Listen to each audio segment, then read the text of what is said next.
ആണ്. Online gaming ബില്ലിന് കേന്ദ്രമന്ത്രിസഭാ യോഗം അംഗീകാരം നൽകി. ഓൺലൈൻ ഗെയിമിംഗിനെ നിയന്ത്രിക്കുന്ന ബില്ല് നാളെ ആയിരിക്കും പാർലമെന്റിൽ അവതരിപ്പിക്കുക. പി ബസന്ത് ഡൽഹിയിൽ നിന്ന് വിവരങ്ങളുമായി ചേരുന്നുണ്ട്. ബസന്ത്, ഫോൺ ഒന്ന് തുറന്നാൽ, പരസ്യം ഒന്ന് കണ്ടാൽ എല്ലായിടത്തും നമുക്ക് ഈ ഓൺലൈൻ ആപ്പുകളെ കുറിച്ചിട്ടുള്ള, അതോടൊപ്പം തന്നെ ഈ ഓൺലൈൻ വാതുവെപ്പിന്റെ പരസ്യങ്ങളെ കാണാൻ കഴിയുന്നുള്ളൂ. ഈ ബില്ല് വരുന്നതോടെ എന്ത് മാറ്റമുണ്ടാകും? ഇന്ന് ചേർന്ന കേന്ദ്ര മന്ത്രിസഭാ യോഗമാണ് ഈ ഓൺലൈൻ ഗെയിമിംഗ് ബില്ലിന് അംഗീകാരം നൽകിയത്.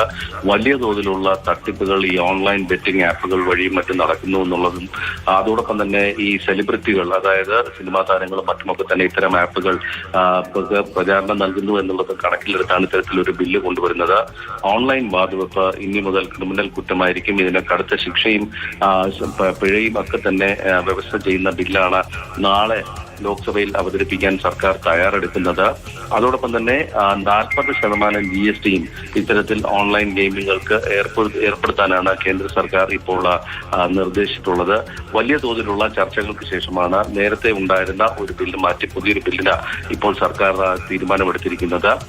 ഏറ്റവും സുപ്രധാനമായിട്ടുള്ളത് ഈ വാതുവെപ്പ് ക്രിമിനൽ കുറ്റമാക്കുന്നു എന്നുള്ളത് തന്നെയാണ്. നമുക്കറിയാം, വലിയ തോതിൽ അടുത്തിടെ തന്നെ പലരും ഇത്തരം തട്ടിപ്പുകൾക്ക് ഇരയായ ഒരു പശ്ചാത്തലം കൂടിയുണ്ട്. ശരി.